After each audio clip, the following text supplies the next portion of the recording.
ایک بچہ جو سوشل میڈیا انفلوئنسر عمر شاہ، اس بچے کی ڈیتھ ہوئی اور اس کی وجہ سے بہت سے پیرنٹس میں ایک پریشانی کی لہر بھی اڑ گئی کہ اس کی اچانک موت کی وجہ کیا تھی۔ اس کی ڈیتھ کو لے کے بھی ہم لوگ بہت رنجیدہ ہیں۔ اللہ تعالیٰ ان کے پیرنٹس کو صبر دے۔ واقعی یہ بہت بڑا لاس ہے۔ میں جو وجہ دیکھنے میں آ رہی ہے وہ ایسپریشن نمونیا کہا جا رہا ہے۔ although I am not directly linked to that person، لیکن ایسپریشن وامٹنگ پہ میں ویڈیو بنانا چاہ رہی تھی تاکہ پیرنٹس کو اویئرنیس ہو کہ ایسپریشن نمونیا کیا ہوتا ہے، یا اگر بچہ وامٹ کر لے تو اس سے اگر ایسپریشن ہو جائے تو کیا کیا پرابلم ہو سکتے ہیں۔ السلام علیکم wears, it's me doctor Nageena شہزادی ہیئر، اور میں بچوں کی اسپیشلسٹ اور بچوں کی معدہ جگر آنت اسپیشلسٹ۔ جیسا کہ بینگ اے پیڈیاٹرک گیسٹرونٹرولوجسٹ ہم بچوں میں الٹیوں کے مسائل اور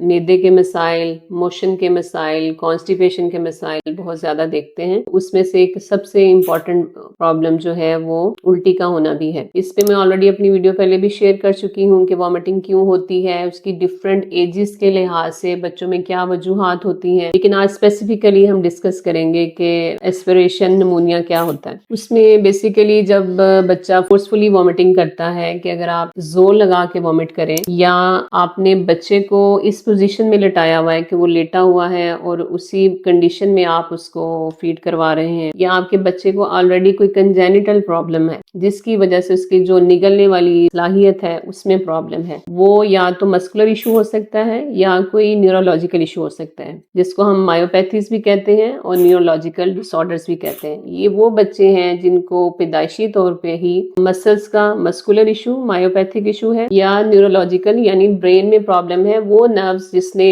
باڈی کو سپلائی کرنا تھا مسلز کو کنٹریکٹ اور ریلیکس کرنے کے لیے، جو اللہ تعالیٰ نے نروس سسٹم بنایا ہوا ہے، اگر اس میں کوئی ایشو ہے تو بچوں میں سوالوئنگ ڈیفیکلٹیز دیکھنے میں آتی ہیں۔ تو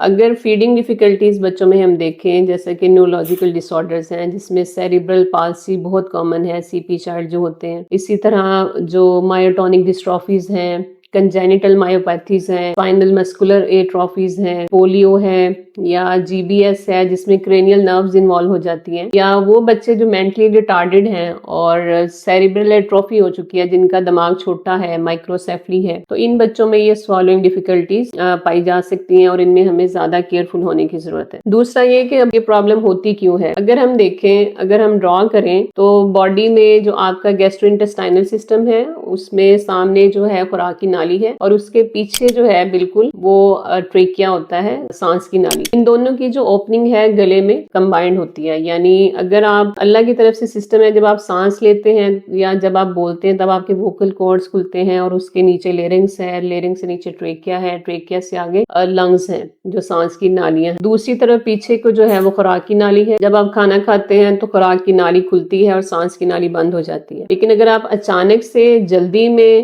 کھانا کھلائیں گے اور اس پوزیشن میں کھلائیں گے کہ سانس کی نالی اور خوراک کی نالی جو ہے وہ بالکل آپس میں کلوز ہے، اور بالکل ٹائم نہیں ملا کھانے کو کہ وہ